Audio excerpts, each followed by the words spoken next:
terima kasih atas kesempatan. Perkenalkan, nama saya Denalianda Mokodompit dari kelas 5 MB4. Jadi saya akan membahas tentang definisi risiko perbankan.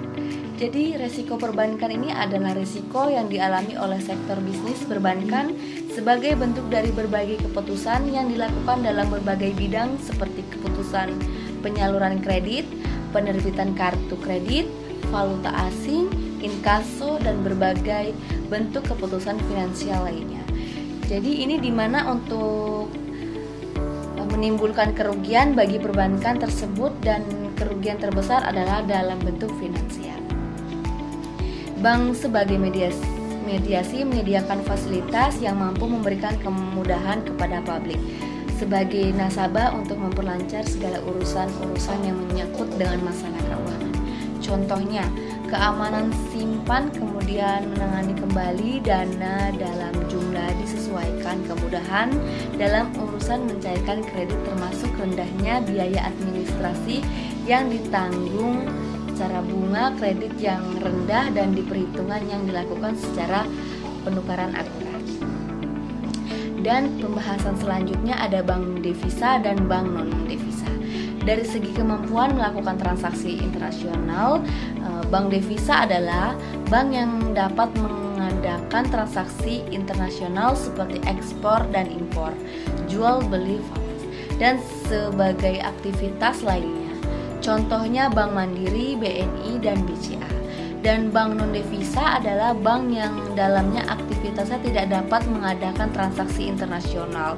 Namun bank tersebut bisa mengubah statusnya menjadi bank devisa asal ia memenuhi beberapa syarat yang ketentuannya yang harus dipenuhi. Contohnya Bank Arta Garha.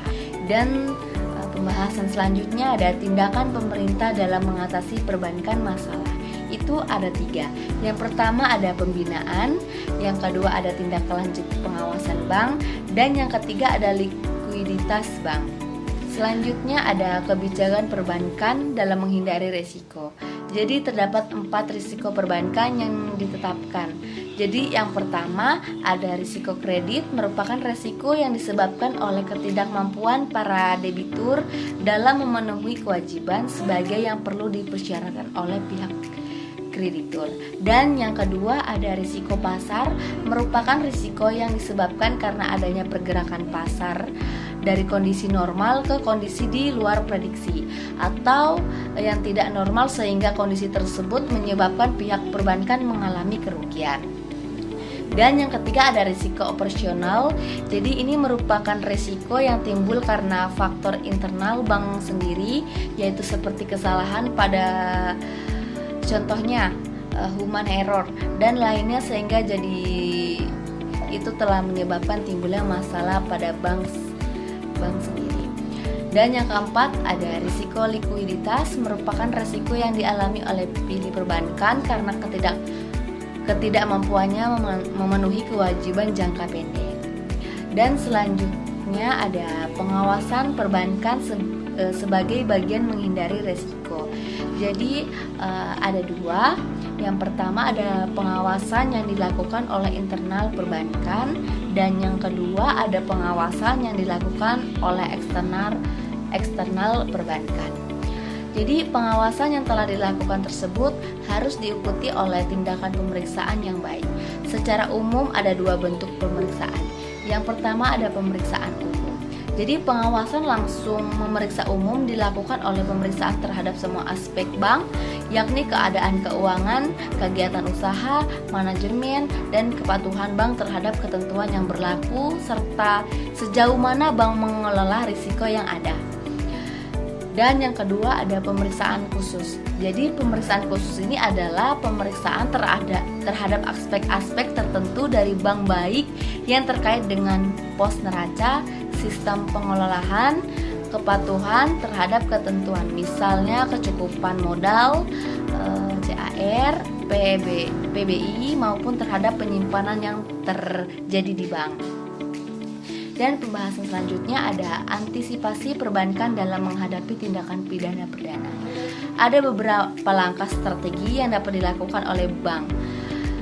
Yang pertama ada general awareness, yang kedua ada good understanding, dan yang ketiga ada risiko assessment, dan yang keempat ada daily prevention, dan yang kelima ada proactive decision, dan yang keenam ada investigasi.